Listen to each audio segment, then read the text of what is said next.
manage student loan debt. That's for those people that already have student loan debt.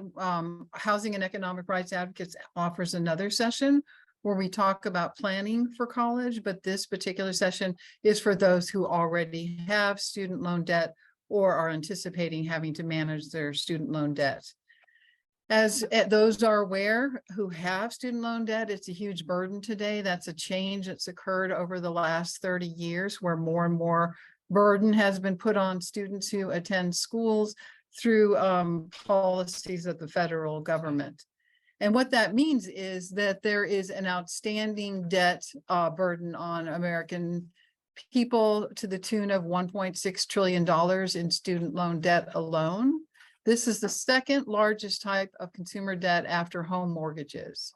And the total number of students, Americans with student loans, is 15 million and growing. And those that graduate from schools, 70% of them graduate with a substantial student loan debt. And it particular impacts people of color. And an interesting statistic is those who are Black and entered college in 1990s, they still owe 95% of their student loan debt.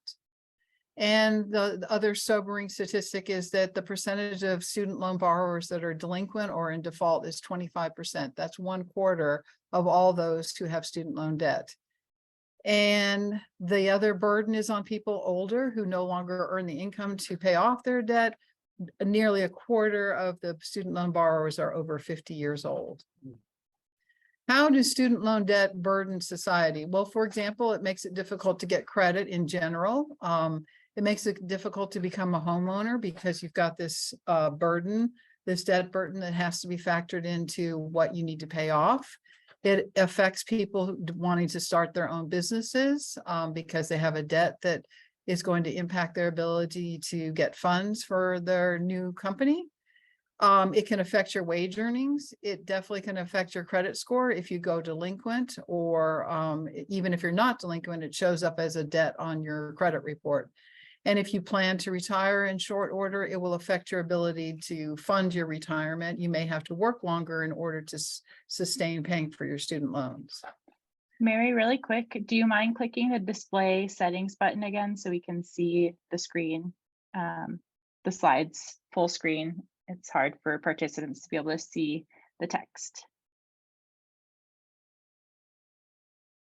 Just go all the way up to where it says show taskbar, display, display settings, and then swap presenter. Thanks, Fabi.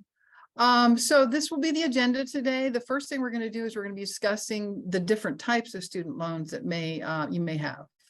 There are basically two types of student loans. There's federal loans, and those are loans that are given to you by the federal government. And then there's private loans.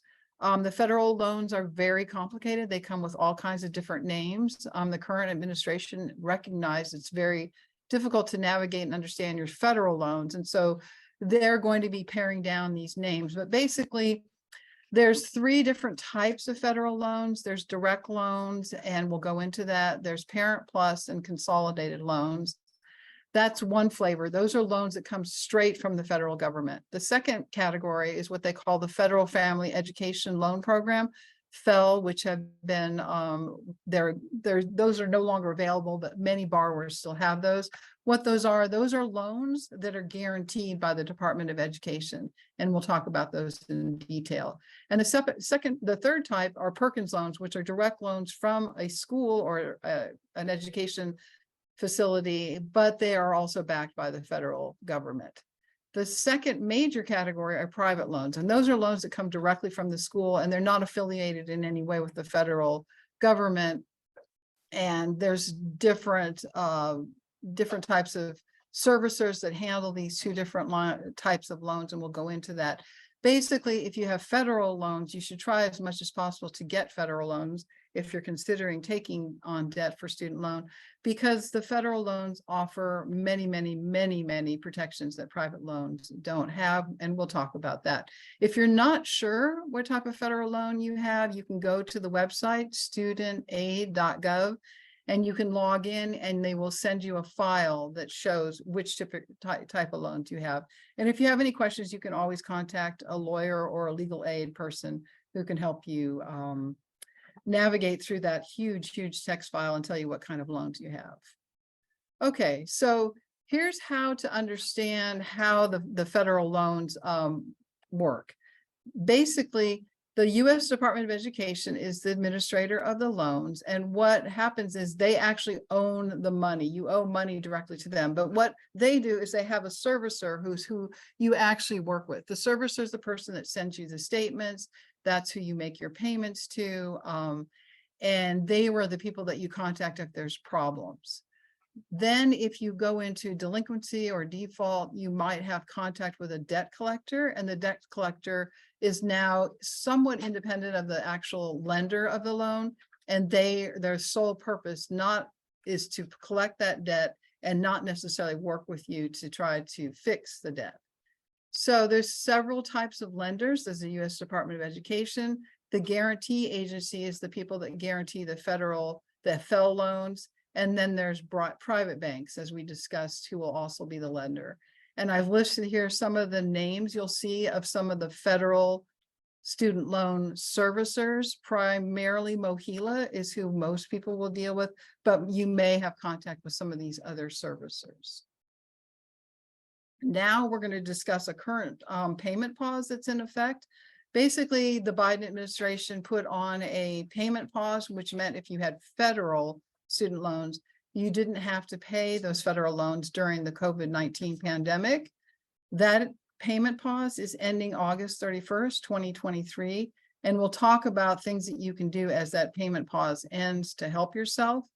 But what this payment pause ending means is that you're going to be starting to accrue interest on September 1st of this year, and your payments will begin sometime in October 2023. It's likely that you've heard from your servicer who's telling you what your payment will be and when it will be due. But just be aware of the fact that plan for this, that the payment pause is ending very soon. All right, we're going to be talking about now, what can you do if you cannot pay your federal student loans and your private loans? For the federal loans, there's several options. And again, this is a very confusing system. Again, it's being streamlined a little bit, but you should be aware of some of the options. The first option is standard repayment. You just pay what's due and you go on your merry way. And when the loan matures, you stop paying. There are several different other options if you're struggling to pay your loans. One that is most common is the income-driven repayment plans that are available. And there's also a consolidation option that will give you some relief, and we'll talk about that. The third type of, or the other type of option that is available to certain particular people is the statutory discharges. We'll talk about those in detail. What those are is that basically because of your particular circumstance, you can get your entire student loan debt discharged. That is your federal student loans. And here are all the current different income-driven repayment plans. It's very complicated. I put these up here just so you have some kind of idea. What basically they do is they forgive your student loans after either 20 to 25 years of payment, and they look at your discretionary income. What is discretionary income? Basically, your discretionary income is based on the federal poverty limit. And what the government has done is they decided that certain percentage above the federal poverty limit is considered discretionary income. Currently, that's 150% of the federal poverty limit. However, there's a particular plan that has been in the news lately called SAVE, and that stands for Saving a Valuable Education. That plan is going to think that discretionary income is 225% above the federal poverty level. What that program will mean, actually, the SAVE program, is if you're a wage earner who's earning $15 an hour, it's very likely you will have $0 payments on your student loan. That's being rolled out, and there's doing several phases. But the idea of that program is really to help low-income borrowers to pay off their student loans within 10 years. There's other plans available depending on what type of loan you have. If you have a Parent Plus loan, the only possible income-driven repayment plan available is the income contingent repayment plan. That's the most expensive plan, but we'll talk about it later. If you do have Parent Plus loans, you can consolidate those and make them available for other more attractive income-driven repayment plans. And if you have any questions about this, you can contact a legal aid, you can contact HERA, and we can help you navigate. But one of the things that you can do yourself is you actually can go on the studentaid.gov website and use their loan simulator. It's a very simple process. It'll take you less than 10 minutes, and you can plug in some basic information and it'll tell you which income-driven repayment plan is best suited for you.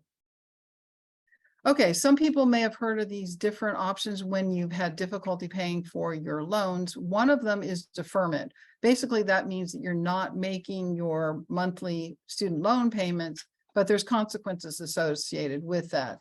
Depending on the type of loan that you have, whether it's a subsidized federal loan or an unsubsidized federal loan, that'll depend on whether during the time you're not making the payments, whether you are still accruing interest obligations. The problem with most loans is while you're paying off the loan, the interest that is being accrued, so over time, more and more interest is accrued, you have to pay back that accumulating interest. But during deferment, if you have a subsidized student loan, your interest does not accrue. However, if you have an unsubsidized loan, it does capitalize during the time you're not making payments. And these deferments should be considered only really an emergency option for you. If you do wonder if you should do deferment, again, I really stress that you should consider seeking legal aid or help, because there's other things that you can do besides deferment generally that can help you pay down your student loans without going into delinquency, but at the same time not having this interest accruing on you. The second option that some people have experienced or might be offered from their servicer is forbearance. And that's very similar to deferment.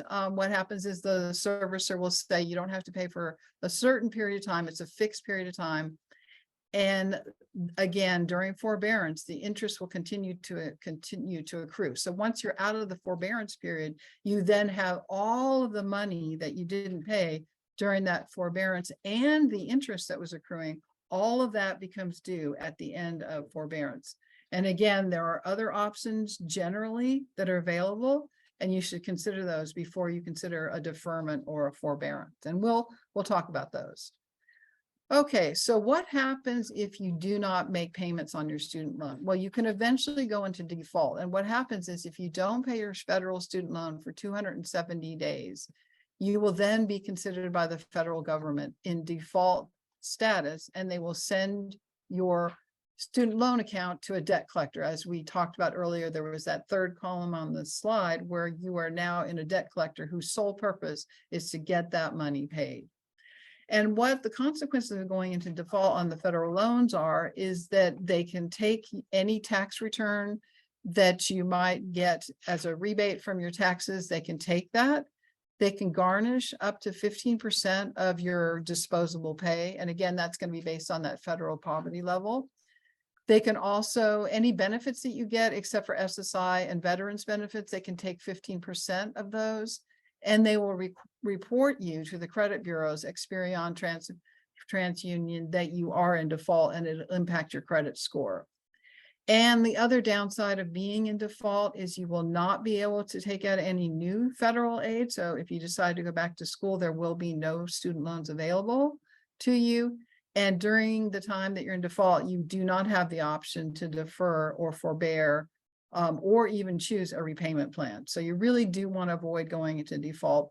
You have 270 days. If you start to feel that you're in default, you should definitely look at your options. Again, seek out legal aid or help, but you should definitely consider options before you get to that 270 days. Okay. One of the programs available that will become in this fashion after August 31st is once you're in default, you have two basic ways of getting out of default and back into payment. One of those is rehabilitation and the other is consolidation. Consolidation is very quick. It takes less than 10 minutes. However, the downside of consolidation is you will then get whatever is the current new interest rate. So if you had a low interest rate on your student loans before, your student loans will suddenly have a new interest rate. And any credit that you might have had towards repayment, and we'll talk about that later, will be zeroed out and you'll start afresh. Rehabilitation takes a little bit longer. What that means is the government will ask you to make 9 payments in 10 months. If you're successful, they will consider that you are rehabilitated and you will be out of default. Once you get out of default, you should definitely look at some income-driven repayment options. As I talked about, use the loan simulator to do that.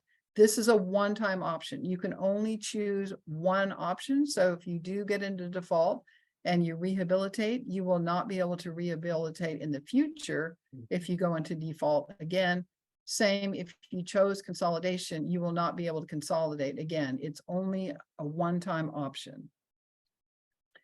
Okay, there's a current program that Biden began once his administration came into position, and it's called Fresh Start. What it means is you have a time to get out of default, which does not affect those one-time options I just mentioned.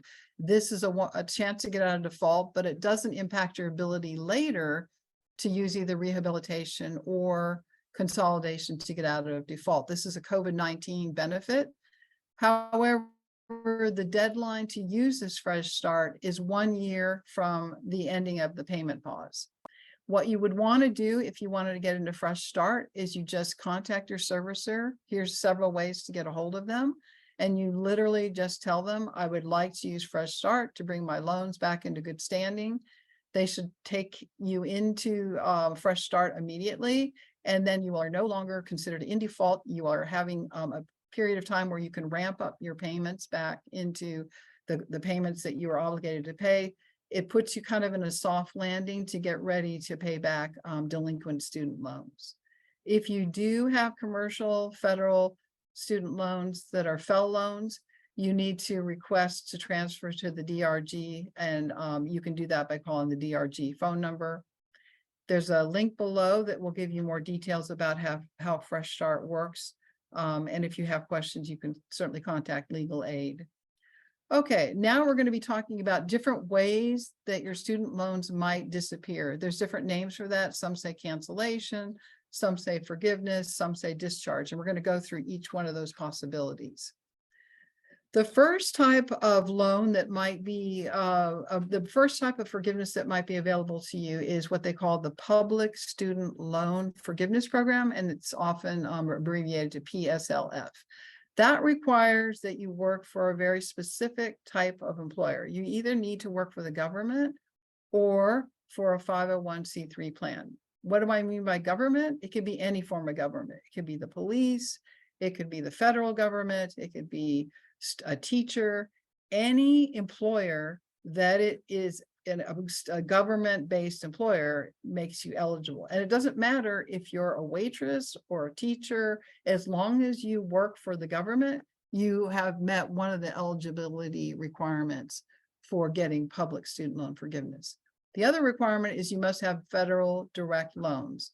And again, you can consolidate to get into federal direct student loan, but you need to be a federal direct. The FFEL loans do not qualify. The Parent Plus loans do not qualify. The third requirement is that you must be in an income-driven repayment plan. There's several options, as we mentioned before, and the government is trying to scale down and make it easier for public student loan forgiveness. The fourth requirement is 121 payments must be made while you work for a qualified employer and while you have federal direct loans. But you do not need to work continuously for 120 payments, and that works out to be 10 years. In other words, if you worked 5 years as a teacher, you went off and traveled and worked for a foreign government, or you went on sabbatical, you can then come back and work another 5 years, and those 2 5 years add up to the 120 payments. The other requirement is you need to work 30 hours per week, but you can work for many different employers. You can work 10 hours for one employer, 20 hours for another, and those all will add up to qualified payments towards 120 payments. Currently, there's an automatic account adjustment for those people who are trying to get those 120 payments so that they qualify in 10 years. What has happened is in the past, there were a lot of servicers that put people in forbearance and deferment, and they weren't getting credit toward those 120 payments. So currently, the federal government is allowing an automatic adjustment to your account if, for example, you were in forbearance for 20 months altogether, essentially 1 year, or there was a total of 36 months where you were in forbearance. And that way you get credit for all that time that you actually weren't making payments, but they recognize that that was making it more difficult for people to finally get out of their public student loan forgiveness. Currently, the loans that get this automatic recount are all of the direct student loans, the FFEL loans, the Perkins, and the Parent Plus loans that are managed by the federal government. And if you are in Fresh Start, you might not see that adjustment until after you exit Fresh Start. If you do not have consolidated loans currently, you will get consolidation before the beginning of next year. That will not reset the clock towards those 120 payments. But if you wait till next year, then you consolidate, you will lose all of the benefits for all the payments that you made prior to the consolidation. And if you do want to take advantage of a consolidation without getting that reset, you need to do that by the end of this year. So the deadline is actually December 31st, 2023.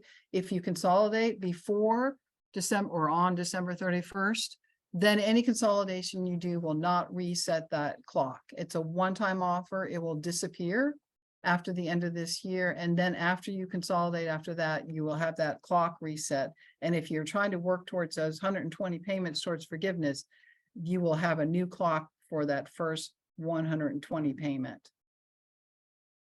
There's a form that you need to use to take the benefit of the public student loan forgiveness. What we recommend for people who are in those qualifying employers is that you do this certificate once a year and you submit it to the government. It's fairly lengthy, but you can basically use the same information over and over every year. And you need to have your employer sign with a wet signature. So there is I don't think we show it at this form, but at the very end, your current employer has to verify that you did in fact work all the hours that you state on the form. Do not send in an electronic signature. And please be aware, this is something that is very subtle, but a lot of people miss this. You must be working for a qualified employer at the time that you reach that 120 payment status. So for example, if you did do the 120 payments and you say, oh my goodness, I can finally retire, and then you retire and you submit the form, you will not get forgiveness for those 120 payments. You need to be working for an employer at the time you submit the application. There are other programs that can help you reduce your student loan debt. There's a teacher forgiveness program, which forgives $17,500 in student loan debts. There's certain requirements for that. They primarily want to funnel teachers that are doing math and science. And so they want to make sure that they incentivize that. You need to be full-time teaching for 5 consecutive years at an eligible school. And they're trying to attract teachers to rural and inner city schools usually. Sometimes if you're a special education teacher, that might qualify. If you're not in math or science, the other subjects give you a $5,000 forgiveness on your student loans. And they also will help you forbear some of your student loan payments during the 5 years. There's also another program that allows for student loan forgiveness, and that's for healthcare professionals. You need to be one of these categories. You need to be a primary care physician, dentist, dental hygienist, etc. And then if you've been one of those, you can be forgiven for part of your student loans. Okay, now we're getting to the area of discharges. These are special circumstances where you will get your entire student loan debt discharged because of your particular circumstances.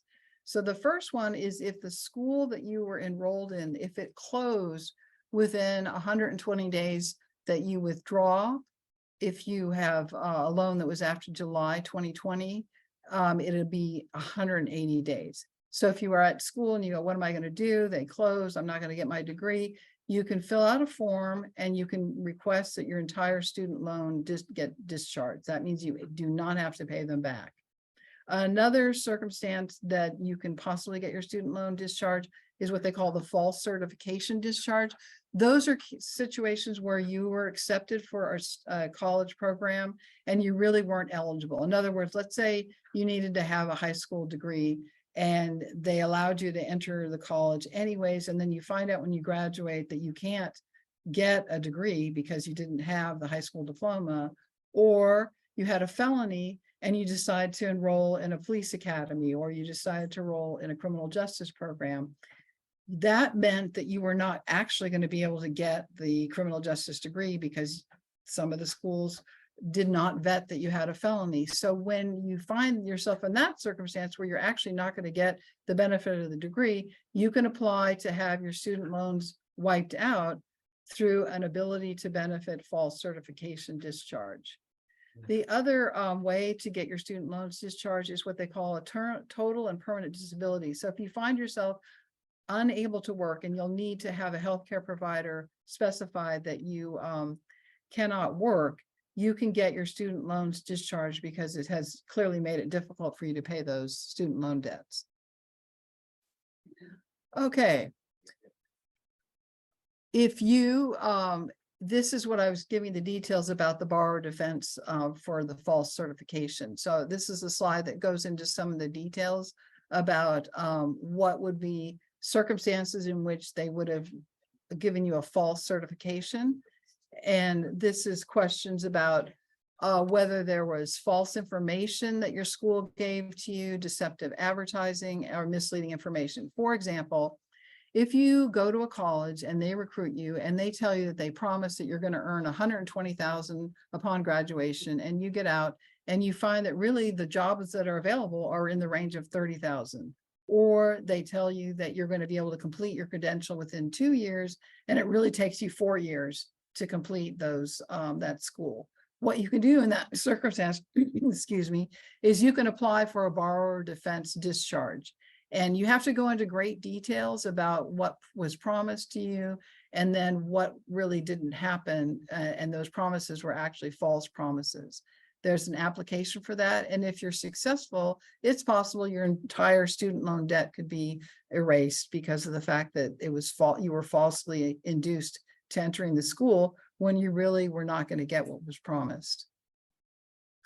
All right, now we're going to go through what's available if you have private student loans. We were discussing before federal loans, and those have all of the protections that we just discussed, but the private loans are a little more limited on what's available to you. So if you have a private student loan and you're not making your payments, you will go into delinquency much more quickly than the 270 days that the federal government allows for you. Then what happens is the lender will charge off those loans. They're basically saying, we don't want to have to manage these loans, and they will then transfer your loan to a debt buyer. Unlike the federal government, which can garnish your student wages and take your tax return rebates and the like, a private lender doesn't have that kind of power. So what they then do is they typically file a lawsuit. If you have a lawsuit filed against you because of your student loan debt, don't delay. You need to seek services immediately, because the timelines for these lawsuits can move very quickly. And if you do not respond, you can get what they call a default judgment. A default judgment means you have no choice, you have no remedy, and you must pay the judgment that's been issued by the court. But if you do take action, you might have defenses to why you should not be sued under these circumstances. So as soon as a lawsuit is filed, please take steps to answer the complaint, seek legal aid, and try to make sure you do not get a default judgment. All right, let me talk a little bit about what your rights are as a debtor.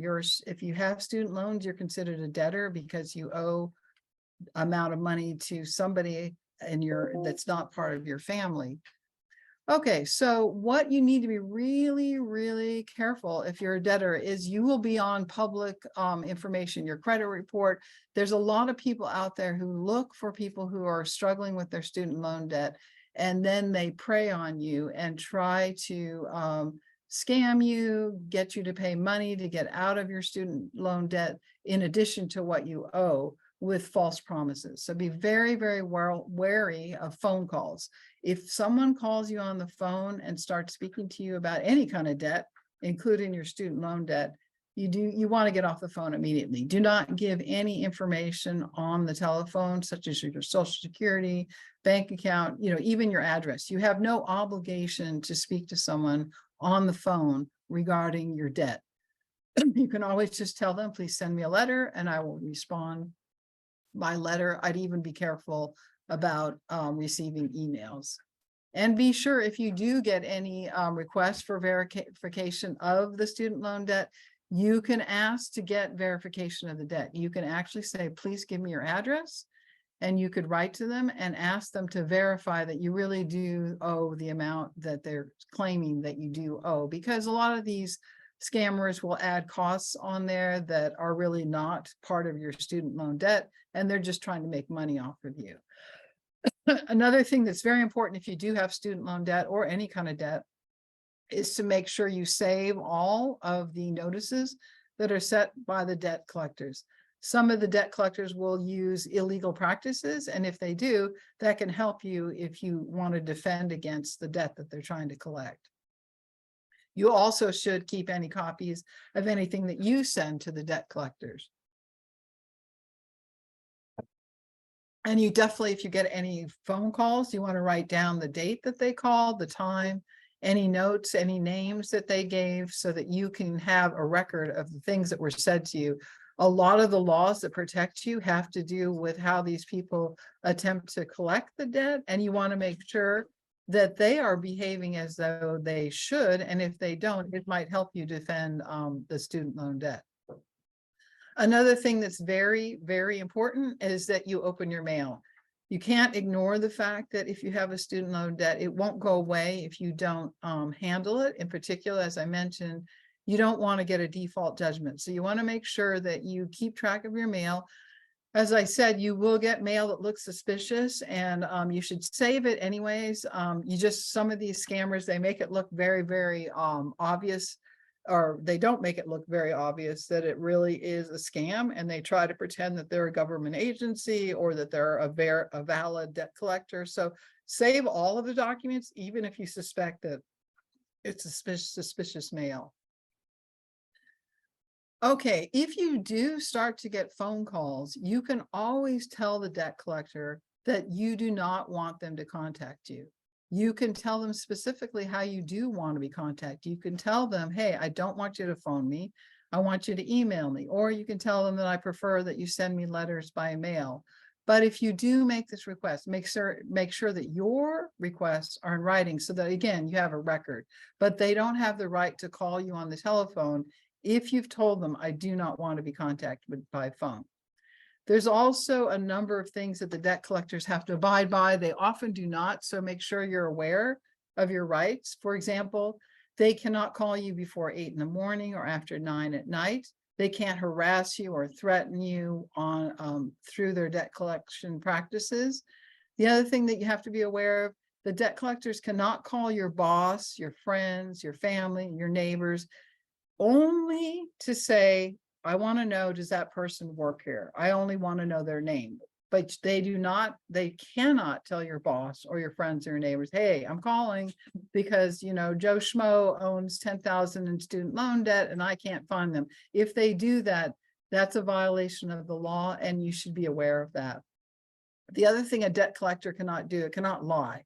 They cannot say that you own 10,000 when you really own 5. They can't say that if you pay this debt collector right now, everything will be fine, when you might in fact have a judgment against you. So they cannot tell you something that's not true. Again, that's why it's useful that when you get phone calls, you write down what they've told you. And if you get communications by mail or email, you keep a record of that. And they cannot add unauthorized fees. What are those? They're a little bit complicated what they're allowed to do. You can always, again, seek out legal aid to see if what they're asking to collect on you is a valid debt. Okay, so be very wary if you do have federal loans. As I said, the forbearance and the deferment can put you in a worse situation because, like I said, is in many circumstances, your debt is still there. You're still collecting interest. Whereas in many circumstances, you could have gotten on an income-driven repayment plan and actually had $0 debt. So be wary of when you're being asked to postpone paying your student loan debt, because there's many ways other than just postponing that may benefit you in the long run. And you also want to watch out if anyone is charging you fees for the fact that you're in forbearance or deferment. That's really something that you should evaluate if that's really legitimately, if they're able to do that. Okay, you do definitely want to watch out for debt scammers. Make sure that they don't make you pay an upfront fee. Don't make sure that you don't give anyone your credit card information before they tell you exactly how they're going to help you. And you should be careful if any debt collector is telling you that you are eligible for forgiveness or discharge. You've just learned here how you might be eligible for forgiveness or discharge, but generally outside of the things that I just described, you're not going to be eligible for forgiveness or discharge. And these scammers, they know how to use buzzwords to attract you. Make sure you do not pay for any service to help you get out of debt. All your servicer, Mohila, whoever your servicer, will help you for free to get out of debt. You can also go to a legal aid. They will help you for free. So if someone's telling you, pay me $5,000, I'll help you get out of debt, you should avoid that person at all possible, because you do not need to pay for help for getting out of debt collection. Now, just be aware if you do have federal student loans about the fact that you can get your wages garnished, and you can also get an offset of your tax and benefits, that you will not be receiving that money because the federal government has a direct route to take those funds.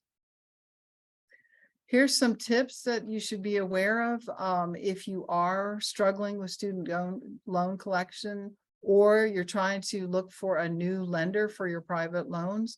Just make sure that you get some kind of paperwork that shows you what advantage you're going to be getting if you get one loan and you're going to replace it with a new loan.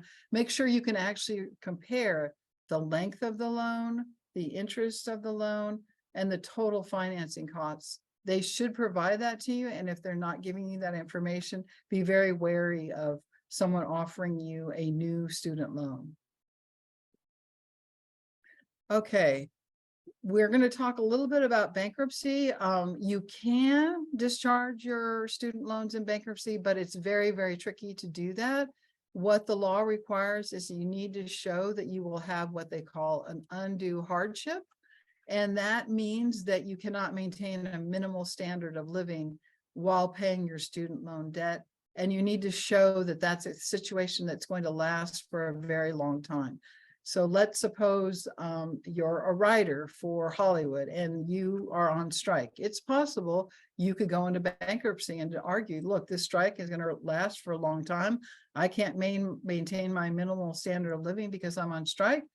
That's maybe a situation where you could get a bankruptcy to discharge your student loans, but you really should seek out a bankruptcy attorney to make sure that you meet the standard of that. But it is possible that you could discharge both your private and your federal loans through bankruptcy. If you are looking for additional support for student loan debt, you can seek out housing and economic rights advocates. We often are known as HERA. You can also go to the Student Loan Borrowers Assistant website. I have put the link here. If you've gone to a private university and you suspect that they may have scammed you, you can seek this website, Predatory Student Lending. They keep tabs on a lot of the universities and the lenders that have scammed students, made false promises. And sometimes they are involved in class actions. It's possible you can get involved in the class action and benefit from that. And the studentaid.gov website is a wonderful website for helping you manage your student loan debt. And it is a little complicated, but they're trying to make it more and more user friendly. Here are some other services that our organization offers. We help with all kinds of debt collection. We help with people struggling with their rent payments, estate planning, mortgage foreclosure avoidance, and some other credit building products. So I think we're running close towards